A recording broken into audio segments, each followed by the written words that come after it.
Terus pergi kepada isu tajuk yang kedua dalam tajuk perbincangan kita di sini, iaitulah sunat hai'ah. Coba kata sunat hai'ah. Baca betul-betul ya. Dia istilah-istilah Arab ni biar kita baca betul lah. Sebab istilah dia dah. Kita nak buat macam mana? Sunat hai'ah. Sunat hai'ah. Apa makna hai'ah? Apa makna hai'ah? Naam. Iaitulah perkara-perkara sunat yang menyempurnakan bentuk dan keadaan salat. Dia panggil sunat kelakuan dalam salat dan bacaan. Ini dia panggil kategori yang ketiga. Kategori yang ketiga. Yang pertama rukun ataupun wajib dalam fiqh Syafi'i. Yang kedua sunat ab'ad. Yang ketiga sunat hai'ah. Jadi kategori yang ketiga sunat hai'ah. Maknanya sunat hai'ah ni sunat kelakuan menyempurna, melengkapkan. Kalau kita nak kira aksesori ke bagi solat itu sendiri, ataupun bolehlah kita ibaratkan seperti macam perhiasan pada solat, cantiknya dia dengan ada perkara ini. Kalau tak ada pun sah. Tetapi jika tertinggal atau ditinggalkan, tidak dikenakan sujud sahwi. Sunat sembahyang jenis ini banyak bilangannya, terlalu banyaklah. Ada orang menyenaraikan sampai 40 salat. 40 salat. Al-Imam, seorang ulama, dia mengatakan 4 rakaat yang kita salat ni, 4 rakaat kita salat ni ada 600 sunnah dalam tu. 500 lebih ada. Banyak sekali. Jadi kerana itulah bila kita salat, dia jangan ingat sikit pahala, beratus-ratus dia punya sunnah yang telah kita lakukan, sama ada kita sedar ataupun tidak sedar. Yang pertama, mengangkat kedua tangan ketika melafazkan takbiratul ihram.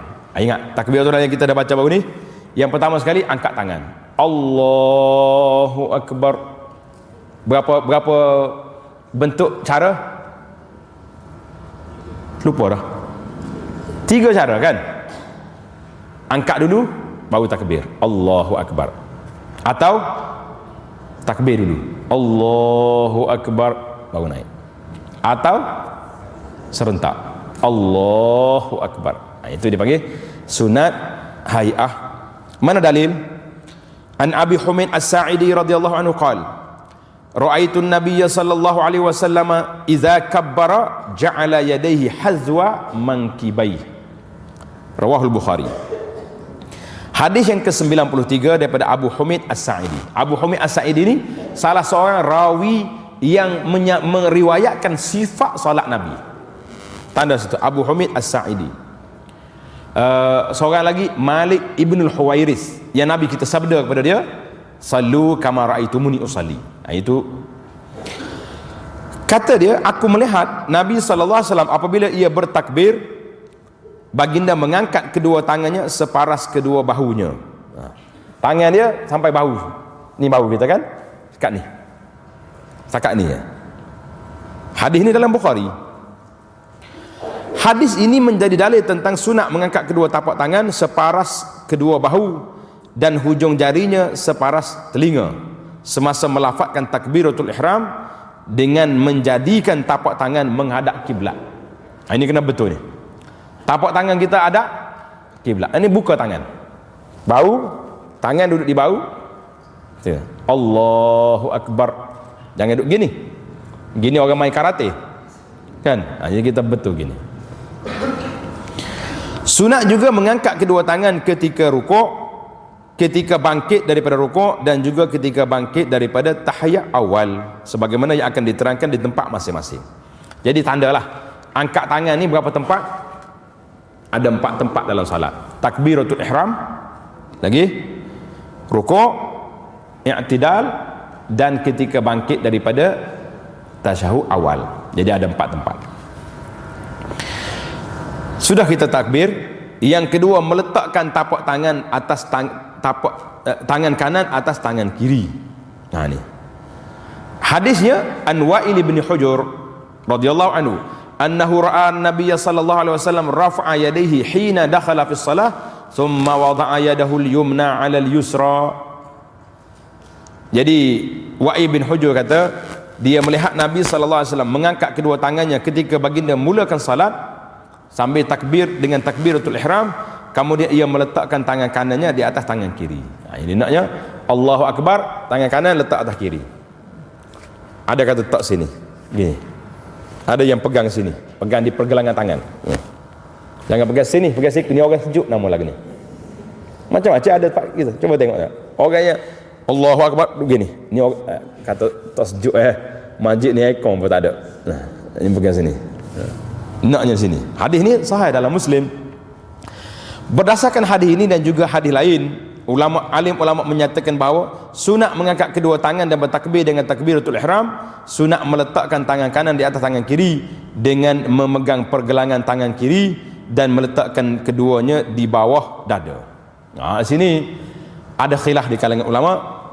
Ala sadrihi itu di dada, ala sadrihi, letak tangan kanan atas kiri. Dalam kitab kata di bawah dada. Mana dada? Sini dada kan. Sini duduk antara perut dengan dada. Ini bagi saya pilih hak ni. Cantik. Ada setengah orang ala sadri di atas dada, dia letak sini. Ada orang lagi dia baca kitab fasalli li rabbika wanhar, salatlah kepada Tuhanmu dan letaklah tangan di tengkuk. Ada tak sini.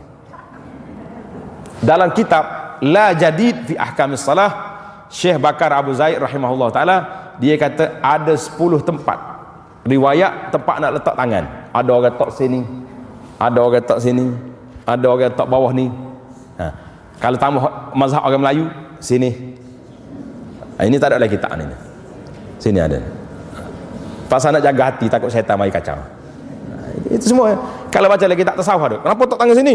Hati duduk sini kan? Jantung. Dia cakap takut dia mari kacau, kita jaga sini. Tak dia mari kot ni ke? Itu soalan kita. Jadi yang terbaik lah, saya tak nak panjangkan cerita ni, saya pilih pandangan yang kata letak di sini. Di sini, tangan kanan atas tangan kiri. Ni jelas hadis Muslim.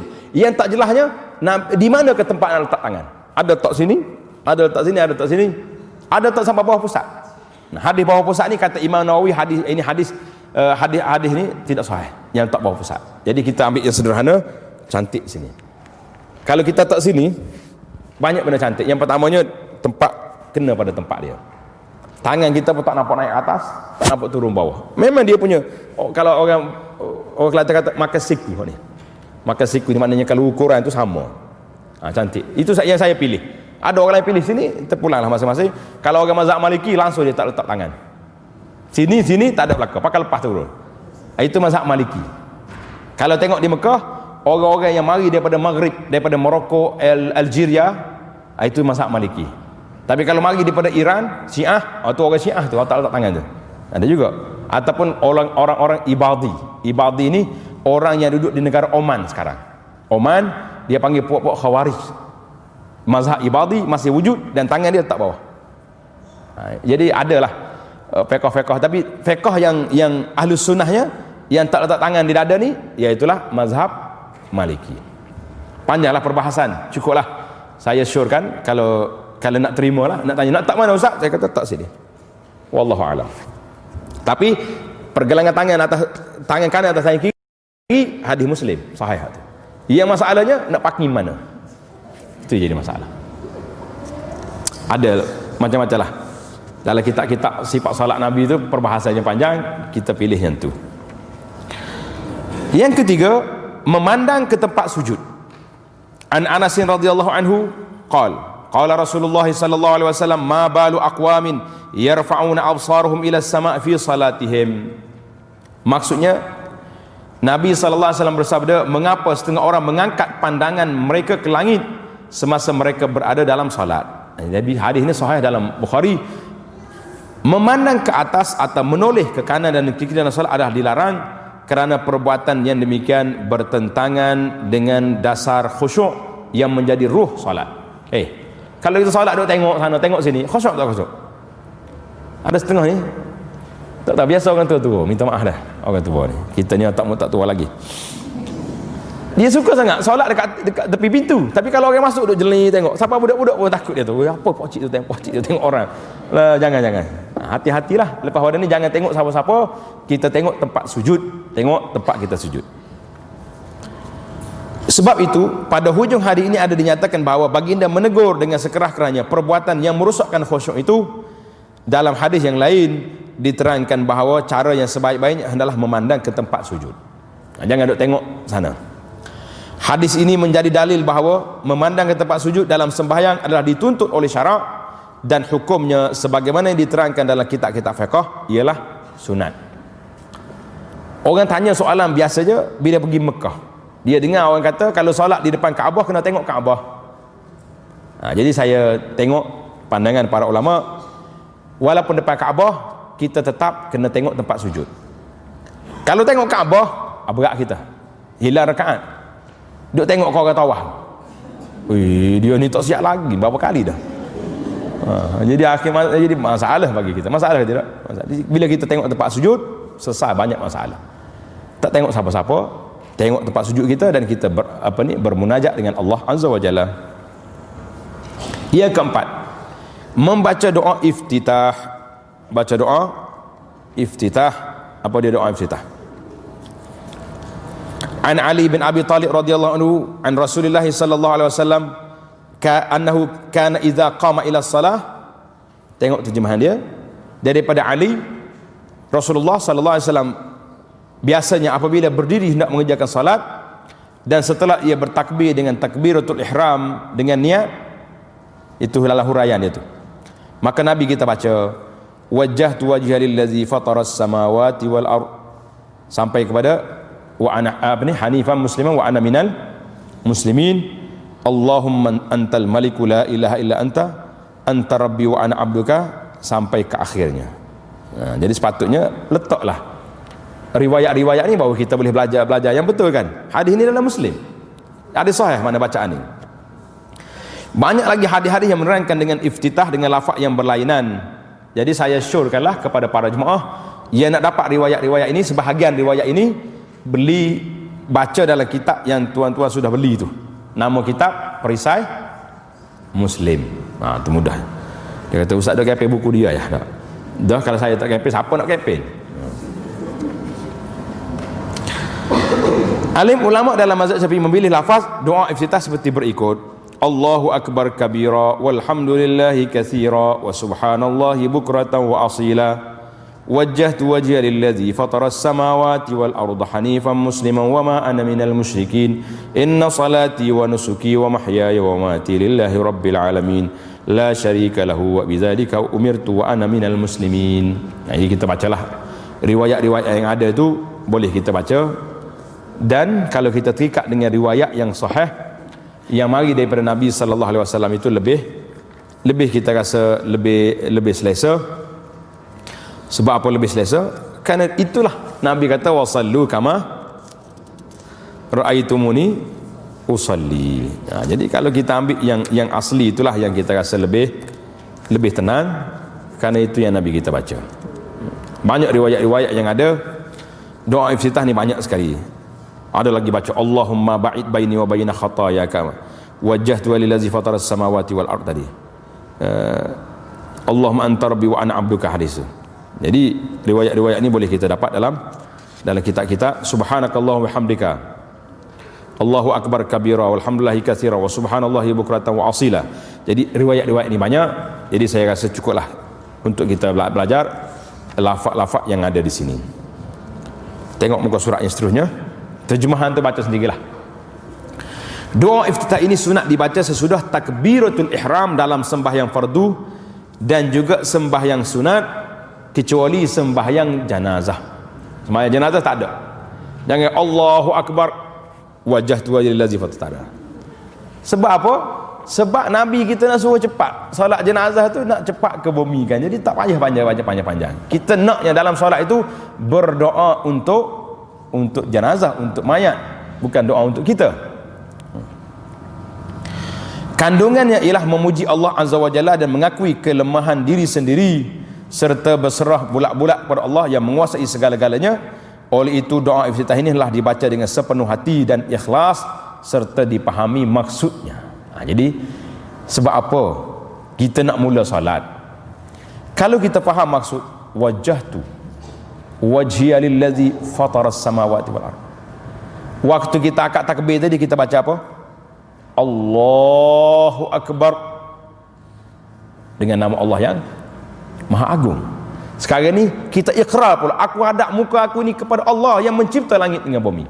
Habis nak lara lagi, sambil-sambil menghadap Allah Taala dengan yang pencipta langit dan bumi, kita duk memikir ke pasar pagi ke pasar petang.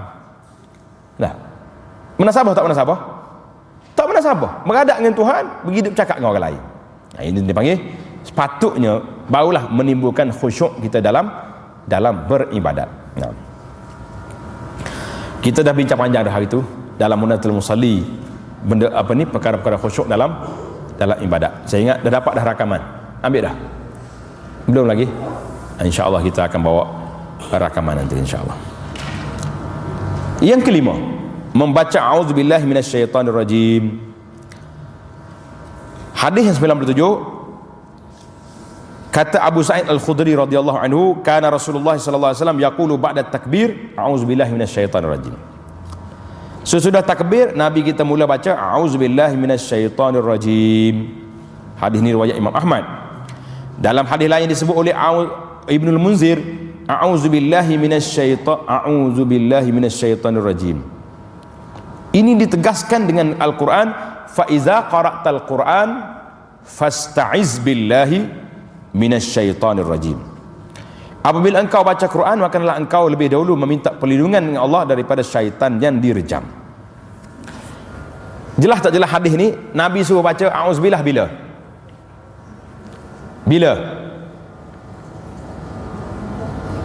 Confused? Lepas takbir. Hari ni imam-imam kita, dia baca belum takbir. A'udzubillahi minasyaitonirrajim, qul a'udzu birabbin nas. Siapa dia suruh awak pergi baca Quran sebelum takbir? Ini cerita imam-imam, sebahagian daripada imam-imam kita di balasah di surau kita. Fiqh imam tu kena ada. Kadang-kadang dia dengan Bilal apa berebut jawatan. Ingat tak cerita Bilal baru ni kan? Bilal berebut jawatan. Bila nak qamat, Bilal kata, "Saf, betul saf." Itu kerja siapa? Betul saf. Kerja Bilal ke kerja imam? Yang kau pergi ambil jawatan saya kenapa? Itu masalah dia. Banyak cerita juga kita ni. Kadang-kadang dia panggil tersalah tempat. Sebab over sangat. Kadang-kadang nak buat satu benda yang bukan di bidang kita. Contohnya imam. Kadang-kadang lama kita berdiri. Saya pernah jumpa, saya berdiri lama. A'udzubillahi minasyaitonirrajim, qul a'udzu birabbil falaq. Habis tu qul a'udzu birabbin nas. Betul saf. Tak tengok pemakmum belakang. Allahu Akbar. Lepas tu dalam solat, lepas baca Fatihah, waladdallin amin wal asri innal insana lafi khusr. Yang orang nak baca dalam solat, yang kau pergi baca di luar tu kenapa? Ini masalah kita. Nak hilang was-was. Ni lah Nabi kita aja. Nak hilang was-was, permulaan solat kita, lepas kita menghadap wajah kepada Allah Taala, kita berta'awuz, minta perlindungan Allah Taala, sebab aku nak mula baca Quran sekarang. Yang kena jelaslah benda-benda macam ni. Dengan keterangan yang tersebut disunatkan baca auzubillahi minasyaitonirrajim sebelum baca Fatihah dengan suara yang perlahan. Jangan kuat, tak ada orang baca kuat. Semoga dilindungi Allah Azza wa Jalla daripada angkara was-was yang berpunca daripada syaitan, terutama dalam sembahyang yang memerlukan suasana yang tenang, tenteram dan penuh khusyuk. Semua solat kita ni nak khusyuk belaka kan. Kemudian yang keenam, mengucap amin sesudah membaca Fatihah. Ini sunat juga. Hadis Wa'ib bin Hujur, dia dengan Nabi SAW membaca Al-Fatihah. Bila Nabi kata ghairil maghdubi alaihim waladdallin, lalu baginda mengucapkan amin. Wa madda biha sautahu, dia nyaringkan suara dia, amin. Kita baca dah gitu kan? Boleh baca amin atau amin. Boleh baca. Tapi jangan kata amin, tak boleh. Kalau panjang depan, ekor boleh panjang. Kalau pendek dua-dua. Itu fiqh. Nanti belajar tajwid nanti lepas ni. Ditegaskan lagi, ini kelebihan baca amin. Dalam hadis Bukhari, iza ammana al-imamu fa aminu fa innahu man wafaqa ta'minuhu ta'minal malaikati ghufira lahu ma taqaddama min zambih. Apabila imam mengucap amin, maka hendaklah kamu mengucapnya bersama. Jangan potong terik. Ni setengah budak-budak di ke masjid, waladdallin. Imam berhenti tarik nafas, penuh kat belakang, amin siap. Itu tak boleh. Nabi kata kena wafaqah, serentak dengan takmin kita ni. Dan siapa yang ucapan aminnya serentak dengan ucapan amin malaikat, nescaya diampunkan dosanya yang telah lalu. Besar ke tidak pahala? Besar. Hadis ini dalam Bukhari. Kedua-dua hadis ini menjadi dalil tentang mengucap amin. Mengucap amin selepas membaca Fatihah, lebih-lebih lagi diucapkan oleh imam salat, sangat besar tujuannya. Kerana Fatihah itu mengandungi berbagai-bagai perkara, di antaranya ialah memohon hidayah, petunjuk daripada Allah Ta'ala ke jalan yang benar. Kata ulama, doa yang paling hebat, yang paling agung, iaitulah doa dalam Al-Fatihah, ihdinas sirata al-mustaqim. Dalam Quran ini ada dua kali doa. Permulaan salat, ihdinas sirata al-mustaqim, ya Allah tunjukkan kami jalan yang lurus, bukan yang dimurkai, bukan jalan yang sesat. Baik, bila kita dapat jalan yang lurus, macam mana nak maintain? Nak maintain kata orang sekarang, nak maintain dia, maka Allah ajar kepada kita di akhir Quran surah yang ke-114, a'udzubillahi minasyaitonirrajim, qul a'udzu birabbin nas, malikin nas, ilahin nas, min syarril waswasil khannas alladzi yuwaswisu fi sudurin minal jinnati wan nas. Jadi kita minta berlindung, ya Allah aku dah dapat hidayah, duduk atas jalan yang benar, maka selamatkan aku daripada gangguan was-was syaitan yang berbentuk jin, syaitan yang berbentuk manusia. Ini dua doa, awal Quran, akhir Quran. Allahu Akbar, jalan. Jadi memohon petunjuk hidayah Allah Ta'ala ke jalan yang benar, dan juga memohon perlindungan daripada menurut jalan orang-orang yang dimurkai dan sesat, iaitulah perkara-perkara yang tidak dapat dinilai dan tidak ada siapa pun dapat memberinya selain Allah Azza wa Jalla. Perkataan amin itu pula maksudnya memohon kehadrat Allah Subhanahu wa Ta'ala. Mudah-mudahan segala permohonan yang terkandung dalam surah Al-Fatihah itu dikabulkan. Jadi bila kita minta tadi, kita kan doa, ihdinas siratal mustaqim, doa. Jadi di akhir doa kita kata amin, maknanya kita minta Allah Ta'ala kabulkan apa yang kita doa. Itu makna amin. Dengan makna Allahumma stajib, ya Allah perkenankan doaku. Amin itu makna dengan makna Allahumma fastajib, ya Allah perkenankan doaku. Dengan sebab tujuan yang besar itu, maka ucapan amin diucapkan juga oleh malaikat di langit, dan dengan yang demikian menjadilah saat ucap amin itu suatu saat yang mulia, saat terbuka pintu keampunan Allah Ta'ala kepada hamba-hambanya yang tertentu. Oleh itu, amatlah baiknya bagi makmum mengucap amin serentak dengan amin imamnya. Demikian juga bila ia seorang diri membaca Fatihah, supaya menepati saat ucapan amin daripada malaikat. Dan yang demikian dengan itu termasuklah ia dalam golongan orang-orang yang beroleh keampunan Allah yang melimpah-limpah rahmatnya. Besar darjat kita kan. Yang ketujuh, membaca surah selepas Al-Fatihah.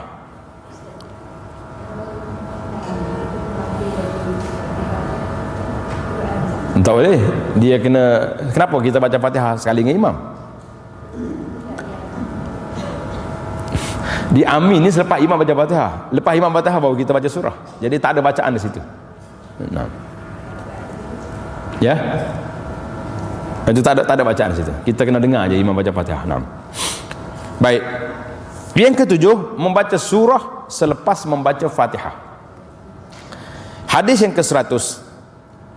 An Abi Qatadah radhiyallahu anhu, anna Rasulullah sallallahu alaihi wasallam kana yaqra'u fi adh-dhuhri fil ulayaini bi ummil kitab wa suratain ila akhirih. Artinya Rasulullah sallallahu alaihi wasallam biasanya membaca pada sembahyang zuhur, dengar ni, kita nak baca apa lagi ni? Dalam rakaat yang pertama dengan Ummul Quran Al-Fatihah, serta dua surah yang lain.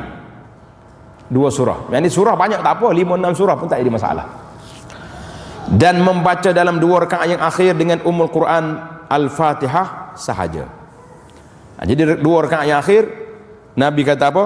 Bi ummil kitab. Dia tak baca lagi surah. Surah baca dia dua rakaat yang awal. Demikian juga pada sembahyang asar dan demikian pada sembahyang subuh. Sembahyang subuh oleh kerana dia 2 rakaat je, ada surah belaka lah 2 tu. Jangan pula bagi setengah. Rakaat yang pertama ada surah, yang kedua tak lah. 2 rakaat yang pertama itu Nabi kita baca. Hadis dalam Bukhari. Hadis ini menjadi dalil bahawa membaca surah selepas membaca Al-Fatihah dalam salat adalah dituntut oleh syarak. Jadi dituntut oleh syarak kalau kita jadi imam dan kita jadi makmum, jadi salat munfarid seorang diri. Apa kita makmum? La. Makmum kena dengar imam baca. Kecuali Al-Fatihah itu ramai di kalangan ulama kata walaupun imam itu baca kuat, kita tetap kena membaca Al-Fatihah, dan inilah pandangan yang kita pilih dalam perbincangan pada siri yang lepas. Hukumnya menurut huraian ulama ialah sunat. Jadi kalau tak baca pun tidak mencacatkan solat, tapi kurang dari sudut pahalanya. Tempatnya pada 2 rakaat pertama daripada sembahyang zuhur, asar, maghrib serta isya, dan kedua-dua rakaat sembahyang subuh dan sembahyang Jumaat, juga pada sembahyang sunat kecuali salat jenazah. Salat jenazah tak ada baca, tak ada. Salat jenazah dia ada Al-Fatihah saja, kemudian takbir, yang ketiga baca doa, takbir yang keempat doa, bagi salam. Dalam hadis yang lain ada disebutkan bahawa Rasulullah sallallahu alaihi wasallam dan sahabat-sahabatnya ada kalanya membaca beberapa ayat tertentu daripada sesuatu surah yang panjang. Jadi ada juga ada kalanya dia tak baca satu surah, tapi dia baca setengah ayat. Macam kita inilah, imam kita ni dia ambil 1 muka, 2 muka, 3 muka surat Quran, mengikut kemampuan imam lah, dan tengok kemampuan makmum kat belakang kita. Kita ni jangan duk seronok orang kita, mentangkan kita hafal Quran, kita baca sampai 5-6 muka surat. Nah, yang belakang kita ada orang tua, ada orang uzur, jadi nanyakan dia. Itu pun saya tengok kalau di standard Malaysia lah, standard kita di sini, bolehlah rakaat yang pertama itu kita baca 1 muka, boleh. Rakaat yang kedua baca setengah muka, menasabah lah. Sebab kalau dia sakit lutut yang pertama tu, yang kedua tu kita bagi setengahnya dia. Nah, kecuali makmum belakang kita tu memang orang hebat-hebat, orang muda-muda belakang, dipersilalah nak baca panjang pun, kita atas ittifaq kita dengan makmum. Yang ke-8, menyaringkan bacaan pada sembahyang yang tertentu dan membaca dengan perlahan pada sembahyang yang lain. Jadi bila kita nak baca nyaring, hadis Al-Bara radhiyallahu anhu katanya, aku mendengar Rasulullah sallallahu alaihi wasallam membaca surah Wat-Tini Waz-Zaitun dalam sembahyang Isya. Bila dia dengar, artinya baca kuat ke perlahan? Kuat, jahar. Dan aku tidak pernah mendengar seorang yang lebih merdu suaranya atau lebih elok bacaannya daripada Nabi sallallahu alaihi wasallam. Hadis ini dalam Bukhari. Dalam hadis-hadis Bukhari yang lain ada disebutkan bahawa baginda juga menyaringkan bacaan dalam sembahyang maghrib dan subuh. Dalam hadis Bukhari juga dinyatakan bahawa baginda membaca dengan perlahan dalam sembahyang zuhur dan asar. Jadi jelaslah kepada kita, zuhur dengan asar ni sembahyang sirri, mana baca cara perlahan. Subuh, maghrib, isya, salat jahri, maknanya baca dengan suara yang kuat. Jelasnya, orang yang mengerjakan sembahyang seorang diri atau menjadi imam, sunat menyaringkan bacaannya semasa membaca Fatihah dan surah pada 2 rakaat yang pertama daripada sembahyang maghrib dan isya, dan pada kedua-dua rakaat sembahyang subuh dan sembahyang Jumaat, serta sembahyang hari raya Aidil Fitri dan Aidil Adha, juga sembahyang gerhana matahari atau bulan, dan sembahyang minta hujan. Ini boleh baca kuat belakang ni. Sebaliknya, sunat membaca perlahan dalam sembahyang zuhur dan asar. Habislah kita. Zuhur dan asar kena baca perlahan, dan semua sunat-sunat yang dibuat pada siang hari dibaca secara perlahan. Yang ke-9,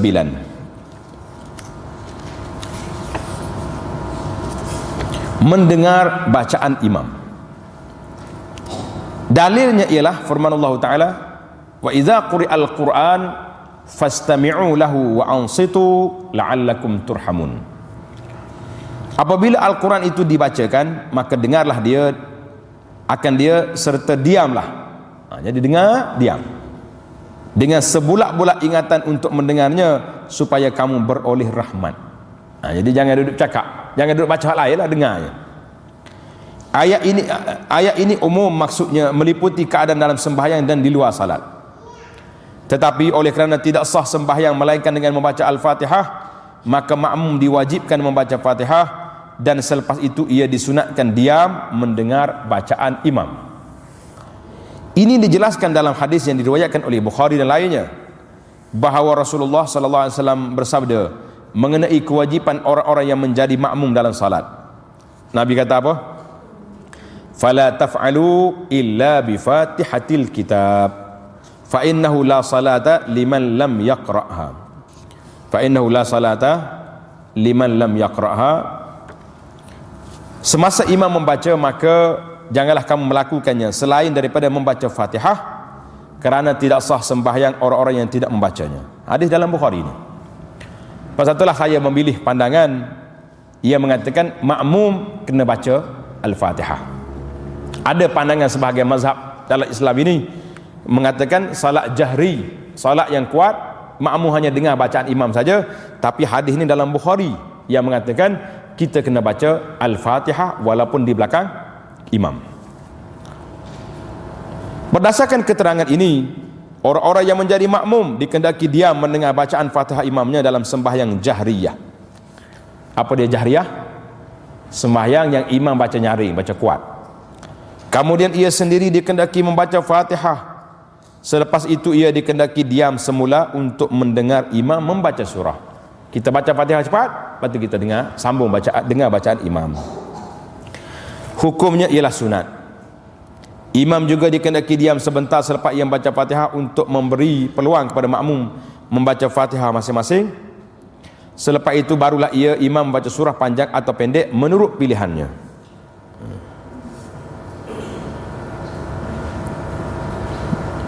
Sunat tu, hukumnya sunat tu balik ke mana tu? Balik ke baca Fatihah kah? Balik baca mendengar bacaan imam? Dengar baca imam. Dia tidak balik kepada mesti baca Fatihah.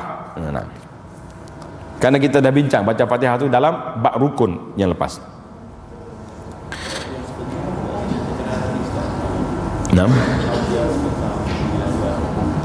Jadi sepatutnya lepas pada waladdallin amin tu, dia berhenti sekejap, saktah, dia panggil saktah, berhenti seketika biar makmum baca Al-Fatihah pada waktu itu.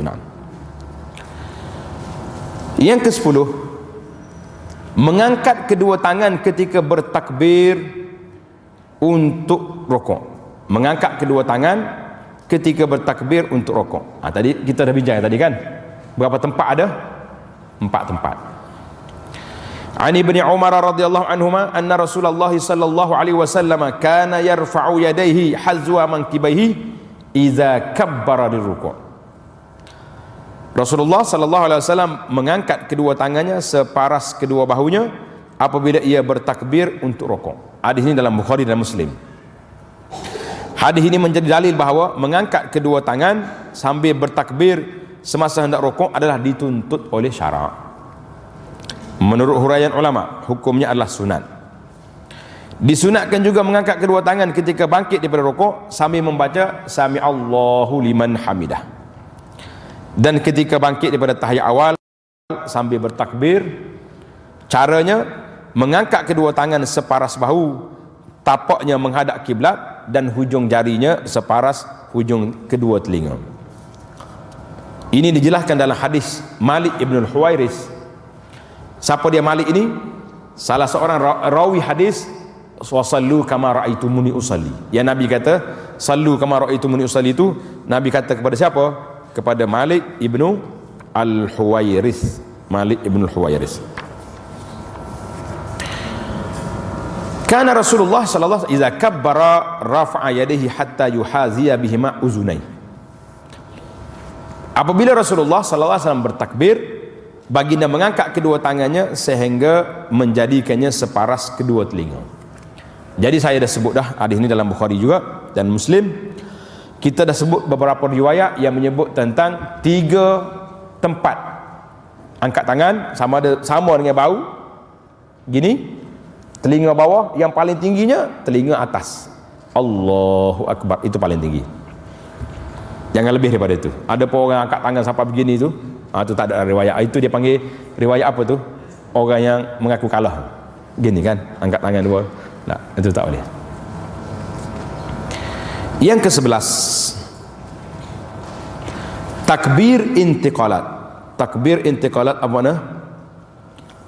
Takbir berpindah daripada rukun ke keadaan yang lain semasa bertakbir, semasa hendak rukuk, itu dipanggil takbir intiqalat. An Abi Hurairah radhiyallahu anhu qala kana Rasulullah sallallahu alaihi wasallam yukabbiru hina yarka'. Nabi kita bertakbir ketika rukuk. Jadi takbir intiqalat ni ketika rukuk.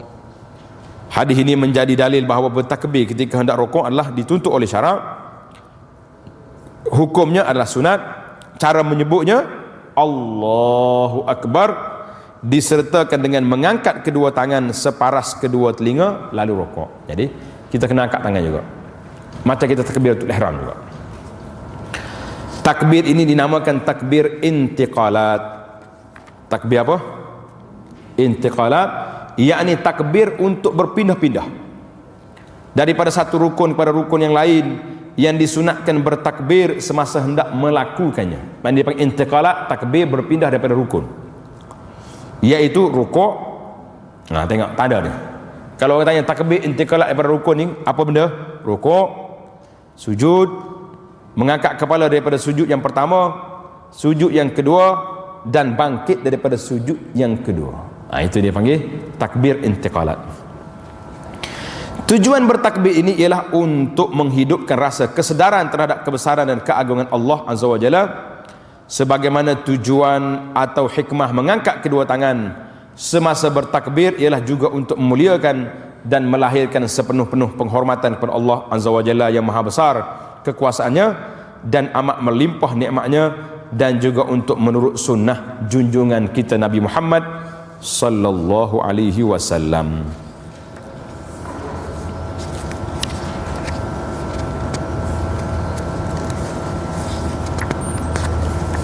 Yang ke-12, membaca tasbih dalam rukuk. Dalilnya daripada Uqbah bin Amir radhiyallahu anhu, lamma nazalat fasabbih bismi rabbikal azim. Kata Nabi sallallahu alaihi wasallam, tengok terjemahan dia, apabila turun ayat fasabbih bismi rabbikal azim, Nabi kata ij'aluha fi ruku'ikum, jadikanlah baca tasbih dalam rukuk. Kita pun baca tasbih subhana rabbiyal azim.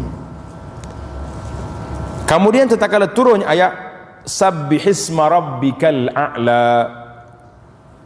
sabda Nabi sallallahu alaihi wasallam ij'aluha fi sujudikum, jadikan dia dalam sujud. Kita pun subhana rabbiyal a'la. Ini cerita yang jelas yang ada dalam hadis.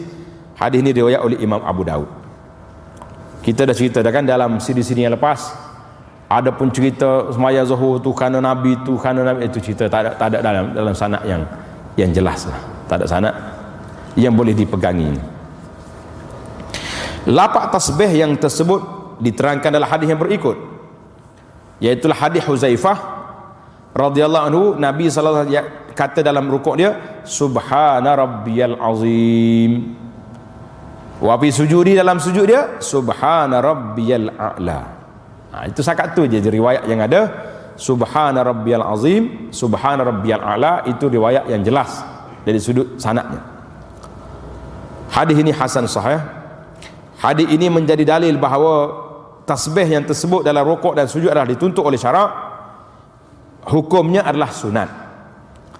Sunat juga membacanya 3 kali. Jelasnya dalam rukuk disunatkan baca tasbih, memuji Tuhan dengan penuh hormat dan khusyuk, dan lafaznya subhana rabbiyal azim. Dalam hadis yang lain, lafaz tasbih sebut ada tambahan kalimah wa bihamdihi di hujungnya. Jadi tambahan wa bihamdihi ini ada ulama yang terima, ada ulama kata lemah tambahan tu. Jadi yang jelasnya subhana rabbiyal azim, subhana rabbiyal a'la. Subhana rabbiyal azim, subhana ala. Tapi kalau kita tambah wa bihamdihi pun ada riwayat yang lain yang ada lafaz wa bihamdihi. Setengah ulama tidak bersetuju dengan tambahan wa bihamdihi yang tersebut. Jadi tak setuju dari sudut sanad dia. Tetapi ramai ahli ulama yang bersetuju dan mengamalkannya serta menurunkannya dalam kitab fiqh masing-masing. Dengan alasan hadis yang berikut, hadis Uqbah bin Amir, Rasulullah sallallahu alaihi wasallam ketika rukuk Nabi kata subhana rabbiyal azim wa bihamdihi, wa iza sajada, bila Nabi sujud dia baca subhana rabbiyal a'la wa bihamdihi. Hadis ini dalam Abu Daud. Tambahan wa bihamdihi juga terdapat dalam hadis-hadis lain yang diriwayatkan oleh Imam Ahmad, Al-Hakim, At-Tabarani dan Ad-Darqutni. Menurut penjelasan dalam kitab Nailul Awtar, Nailul Awtar ni dia ditulis oleh Imam Asy-Syaukani. Syaukani ni dia tak berapa, dia lebih kepada fiqh perbandingan mazhab. Sungguh pun hadis-hadis yang tersebut adalah hadis-hadis dhaif, tetapi masing-masing sokong menyokong antara satu dengan yang lain, dan dengan yang demikian dapat dijadikan alasan untuk menolak pahaman orang-orang yang tidak bersetuju dengan tambahan wa bihamdi. Jadi kalau kita nak ambil bacaan yang tak ada orang pertikai, beri setakat subhana rabbiyal azim, subhana rabbiyal a'la. Cukup setakat tu, itu memadai. Tapi kalau kita nak tambah lagi, adalah pandangan para ulama yang menerimanya. Selain itu ada hadis-hadis yang sahih yang menerangkan bahawa tasbih yang disertakan dengan tahmid dalam rukuk dan sujud adalah dituntut oleh syarak, sebagaimana dalam hadis yang diriwayat oleh Imam Bukhari rahimahullahu taala, kana Rasulullah sallallahu alaihi wasallam yukthir an yaqul fi ruku'ihi wa sujudihi subhanakallahumma rabbana wa bihamdika allahumma ghfirli ya ta'awwalul Quran. Dengar, tambah, tulis kat tepi kitab tu. Ini salah satu daripada bacaan tambahan dalam rukuk dan sujud. Biasanya Rasulullah sallallahu alaihi wasallam membanyakkan menyebut dalam rukuk dan sujudnya subhanakallahumma rabbana wa bihamdika allahumma ghfirli. Bila kita nak tambah ni? Selepas subhana rabbiyal azim 3 kali, subhana rabbiyal ala 3 kali, baru tambah subhanakallahumma rabbana wa bihamdika allahumma ghfirli. Boleh ingat tak ingat ni? Ingat? Cuba kata. Saya bagi masa 1 minit. Apa? Subhanakallahumma bihamdika allahumma ghfirli. Subhanakallahumma rabbana wa bihamdika allahumma ghfirli. Nak ingat selalu ni, nak buat ni balik ni. Keluar ni pergi sembahyang duha, baca selalu dah. Boleh? Nanti dia malam ni tak jadi dah. Dia kena hafal sekarang. Kata orang ketika tu juga apa? Dia ingat. Kamu kata subhanakallahumma rabbana wa bihamdika allahumma ghfirli. Ingat dah? Nak baca? Siapa nak tasmik nak dengar ni? Kata kuat-kuat nak dengar. Subhanakallahumma rabbana wa bihamdika allahumma ghfirli. Ingat? Alhamdulillah. Kalau tak ingat jangan pergi minum kopi hari ni. Ingat hari ni dulu baru cari nasi tengah hari. Kita paksa kita saja. Aku tak ingat ni tak boleh. Ilmu ni bila kita belajar, hadis ni sahih dalam Bukhari ni. Bila kita belajar, jangan ditangguh, terus amal. Mulai sekarang, mana-mana solat kita buat lepas pada kita mengaji ni, semua ada baca doa ni. Boleh ke tak boleh? InsyaAllah boleh. Jadi bacaannya selepas 3 kali subhanallah subhana rabbiyal azim, ataupun dalam sujud subhana rabbiyal a'la, subhanakallahumma rabbana wa bihamdika allahumma ghfirli. Ingat dah? Alhamdulillah. Jadi belaka murid kita ni. Sekali hafal ingat belaka dah. Yang tak ingatnya nak baca lepas ni. Tu yang penting. Ingat dalam kelas ni ingat belaka dah, dia tak nak baca lepas ni pula ustaz masalahnya. Jangan masalah, nak biar ingat.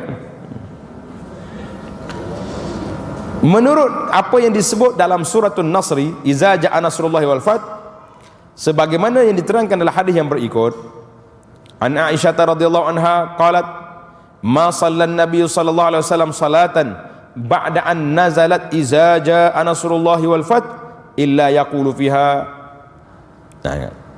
Aisyah kata sesudah turunnya iza ja'a nasrullah kepada Nabi sallallahu alaihi wasallam, baginda tidak mengerjakan suatu sembahyang salat melainkan dia baca dalam doa dalam rukuk dan sujudnya subhanakallahumma rabbana wa bihamdika Allahumma ufili, ia ta'awwalul Quran, kerana menurut apa yang disebut dalam Quran. Ini Nabi kita buat, takkan kita tak nak buat? Hadis ini dalam Bukhari. Dengan ini jelaslah bahawa membaca tasbih dalam rukuk dan sujud yang disertakan dengan tahmid adalah dituntut oleh syarak, hanya lafaznya sahaja yang berlainan. Dalam hadis yang lain disebut wa bihamdihi, dan dalam kedua-dua hadis sahih yang akhir ini disebut wa bihamdika. Subhanakallahumma rabbana wa bihamdika, subhanakallahumma rabbana wa bihamdihi. Jadi nak wa bihamdika adalah hadis yang sahih dalam Bukhari ini. Dalam hadis yang lalu ditegaskan bahawa sesudah turunnya surah Iza Ja'a Nasrullahi wal Fath, Rasulullah sallallahu alaihi wasallam berkekalan membaca tasbih, tahmid dan istighfar dalam rokok dan sujudnya hingga ke akhir hayatnya. Jadi kenapa kita tak nak baca, sedangkan Nabi kita membacanya? Kau rasa kita tak perlu dah? Kita rasa kita kuat? Kita rasa kita hebat dah? La, kita lah orang yang paling lemah. Kalau Rasulullah sallallahu alaihi wasallam orang yang tak ada dosa, orang yang tak ada maksum pun diajar supaya membacanya, kenapa kita tak baca? Ada lagi bacaan yang disunatkan bacanya dalam rukuk dan sujud. Bolehlah kita ambil dalam mana-mana kitab yang mengumpulkan hadis-hadis bacaan Rasulullah sallallahu alaihi wasallam dalam salat. Dalam di antaranya sadilah kitab yang saya sebut tadi, kitab Perisai Muslim. Lepas kita baca, kita akan mengangkat kedua tangan semasa bangkit daripada rukuk. Alhamdulillah, tamatlah perbincangan kita. InsyaAllah kita akan sambung lagi sunat-sunat dalam salat ini yang ke-13. Tanda situ, kita akan sambung sunat salat yang ke-13 di dalam jalsah kita yang akan datang, insyaAllah. Subhanakallahumma bihamdika asyhadu an la ilaha illa anta astaghfiruka wa atubu ilaih. Wa sallallahu ala nabiyyina Muhammadin wa ala alihi wa sahbihi ajma'in. Walhamdulillahi rabbil alamin.